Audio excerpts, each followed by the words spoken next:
Hi friends. మనం దేనికోసం మన స్వభావాన్ని మార్చుకోవాలి?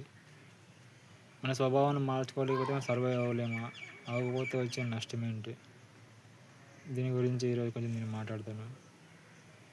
నేను యూట్యూబ్ ఛానల్ స్టార్ట్ చేసిన తర్వాత మా ఫ్రెండ్ ఒక అబ్బాయి కూడా యూట్యూబ్ ఛానల్ స్టార్ట్ చేశాడు. మా యూట్యూబ్ ఛానల్ కోసం అప్పుడప్పుడు మాట్లాడుకుంటూ ఉంటాం. నీకు ఎట్లా వ్యూస్ వస్తున్నాయి, నీకు సబ్స్క్రైబర్స్ ఎట్లా అట్లా ఇట్లా అని మాట్లాడుకుంటుండగా ఆ సందర్భంలో ఆ అబ్బాయి నా గురించి ఒక విషయం చెప్పాడు. ఏంటంటే, నువ్వు వీడియో చేసేటప్పుడు కొంచెం మంచిగా చేయొచ్చు కదా, తల దూకొని, లేదంటే బాగా రెడీ అయ్యి అట్లా ఇట్లా కొంచెం నీట్గా చేయొచ్చు కదా అని అన్నాడు. అప్పుడు నాకు అనిపించింది,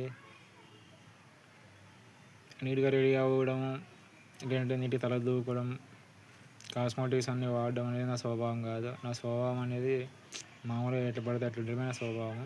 దాన్ని నేను మార్చుకోలేను అని చెప్పాను.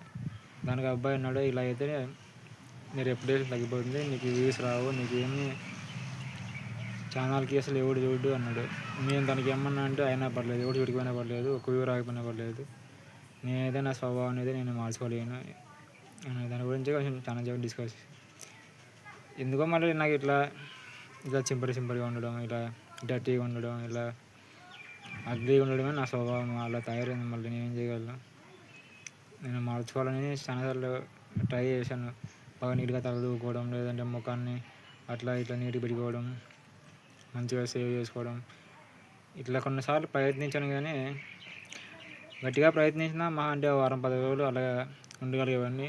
తర్వాత మామూలు నా స్వభావం అంటే ఇలా సింపుల్గా ఉండడం, ఎట్టుబడితో ఉండడం, అగ్లీగా ఉండడం, డర్టీగా ఉండడం అని నా సొంత స్వభావానికి మళ్ళీ తిరిగి వచ్చేవాడిని. అప్పుడు అర్థమైంది ఏంటంటే, నా స్వభావం అనేది అది ఇన్స్టింక్ట్గా వచ్చింది, అంటే జన్మదా వచ్చింది. దాన్ని మనం మార్చుకోలేనిది అని నాకు అర్థమైంది. అంటే ఇంకా చాలామందికి నేను చెప్పొచ్చేది ఏంటంటే, మనం మనలాగే ఉండడానికి ప్రయత్నిద్దాం అంతే.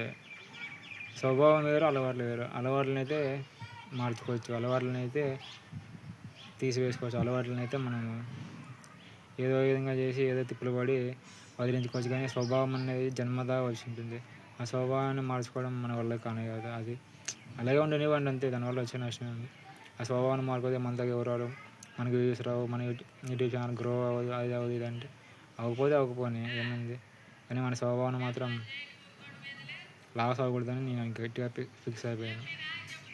అంతే, ఏముంది స్వభావాన్ని మార్చుకోవడం అంటే అవసరానికి తగ్గట్టు ఉసిరిలో రంగులు మార్చడమే కదా. ఒక పులి, ఒక సింహం ఉంటాయి. అవి వేటాడి మాంసాహారం తినడమే దాని స్వభావం, దాని సొంత ఇన్స్టింక్ట్. కానీ ఎవరి కోసము తన స్వభావాన్ని మార్చుకోదు కదా. అంతే, నేను కూడా అంతే. ఎవరి కోసం నా స్వభావాన్ని మార్చుకోకూడదు అనుకున్నా. మరి మీకు ఏ స్వభావాలు ఉన్నాయో, జన్మతహా ఉన్నాయో, మీ స్వభావాన్ని మీరు మార్చుకోవాలనుకున్నా తెలియజేయండి friends. Thanks for watching my video. Signing off. By by.